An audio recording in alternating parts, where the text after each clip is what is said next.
I gotta get something off my chest. I absolutely love to cold call. It's 2024. Cold calling is alive and well. I've made more than 60,000 outbound cold calls. My headset is within arm's reach of me of all times because there's no better way to generate pipeline and set up meetings than calling someone directly. I do it in my job, and my script is proven to work for any industry because I've done this for software and also medical supplies. Doesn't matter if you're B2B, B2C, don't care what product you're selling, my script will work for you. My hope is that by the end of today's video, you are able to call strangers and convince them to meet with you. I've helped over 1,000 sales reps feel more confident on the phone and overflood their calendars with meetings, and I've observed there's 3 reasons why reps struggle to set meetings. Number 1, they do not nail the first 15 seconds. They do not have a proven go-to opener that they can use no matter what day of the week it is, no matter who they're calling, and I'm gonna give that to you. Next, they fail to overcome objections. You're inevitably gonna be told, who are you? Why are you calling me? I don't have budget. I'm not the right person. I'm using your competitor, da-da-da-da-da. You're gonna hear everything in the book, and I'm gonna give you the single approach to overcome any objection. It's actually better when they are using a solution or your competitor because it validates they already have money and care to spend on what you're trying to sell them. Third and finally, reps fail to deliver a compelling call to action. You need to give them a reason to be there. You know, when you book a plan, maybe you have a date, and then in the moment you're like, why did I book this? I don't actually want to go. There's not a compelling reason to go. Your prospect needs to feel, if I don't show up to this meeting to meet with Trent, I'm gonna get fired. I'm not gonna get promoted. Give them a reason to wanna be there. Before we get into my exact talk track and scripts that you can copy and use and start finding success immediately, we need to address cold calling fear and anxiety. I read comments every day of people saying, Trent, I don't feel like picking up the phone today. I'm the first one in the office. Everyone else is on email, watching your videos, and I'm actually picking up the phone, doing the work, making the calls. I'm scared of getting body bagged. I don't want to be told no. Your mind focuses on consequences, meaning fear of failure, fear of not belonging,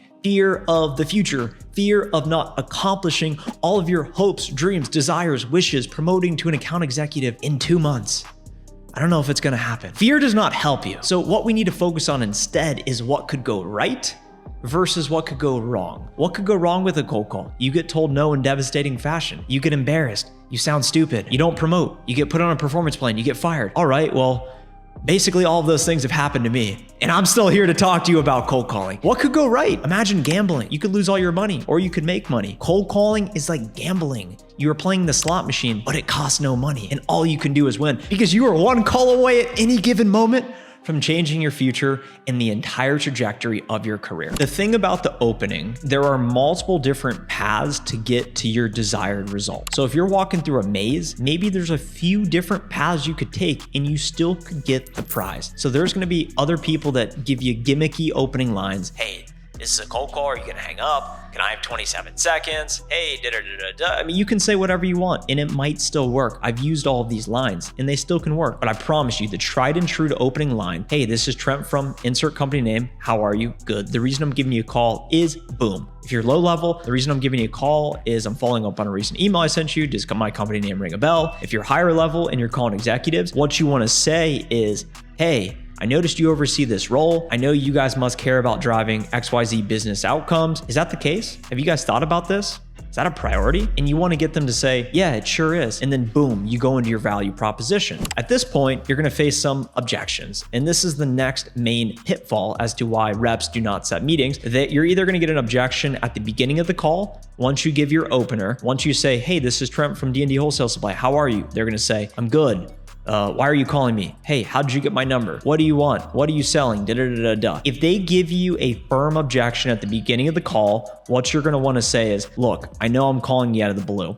May I have 30 seconds for me to tell you the reason why I'm calling? That typically works in overcoming any objection they'll give you at the beginning of the call. And then at that point, you got to be really snappy and get into your value prop. Sometimes they'll even say, I've started the timer, and then you go directly into it. You want to hold that objection for that point if they give you that objection so you have the response. Some people will tell you to open the call with, hey, this is a cold call. Is now a bad time? I wouldn't recommend saying that because you want to save that line to use as a rebuttal in case they give you that objection. Later into the call, as you get towards the call to action, but we're not at that point yet, they may give you an objection, something along the lines of, we already have something in place. Now's not a good time. Can you send me an email? No matter what they tell you, you're gonna lead with a position of value in being a consultant. We're not talking money today. I always say, look, I don't expect your team to change anytime soon. I just want to give your team a cost savings proposal that would be interesting enough to take back to your current supplier, maybe see if you can get a better price. Hey, I want to set up an introductory meeting so we can talk about best practices and trends we are seeing in the marketplace. I don't expect you to change your program, but maybe there's a new idea I have based on our data and our customers. I speak with leaders like you every day that you can implement in your program. So you see what we've done now? We're not trying to sell them. We are trying to meet with them, collaborate with them, consult with them. This is why it's so important for you to come across as a thought leader, as an expert, as someone that speaks with conviction and that actually knows what they're talking about. If they say, send me an email, you can say, look, I'm happy to send you an email. Is the best email to reach you? Subscribe now at subscribeandlike.com. Okay, it is great. Well, what did I say today that caught your attention in particular? And what's gonna happen most of the time is they're gonna say, I don't actually know. They're asking you to send them an email to get you out the phone. So what you gotta do is say, look, I don't wanna waste your time. I don't wanna waste my time either. I find when I send emails, it's typically not the best use of your time.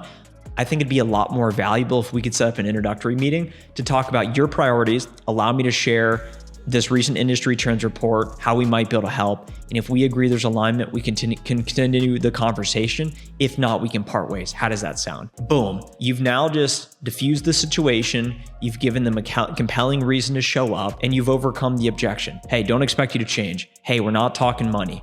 Hey, I know now is not a good time. Hey, you guys just renewed? Okay, that's fine. That's no problem at all. Maybe there will come a point in the time when you renew, or maybe there's something your program's missing today. If you think about reasons why they would switch, you could either save them money, you could make the experience easier for them. Maybe they were over-promised, under-delivered with your main competitor that you always lose to head-to-head. So be patient, play the long game, and do whatever you can to get a meeting on the book. Third and finally, a compelling call to action. If you think about why would you go out of your way to show up to a predetermined event, it's because you believe that investment of time and the information, the people you'll meet, what you'll take from it somehow will benefit you. So put yourself in the prospect shoes. How can you benefit them? More oftentimes than not, the psychology of a buyer at a big corporation, they fear loss more than they love gain. So they are playing not to lose money.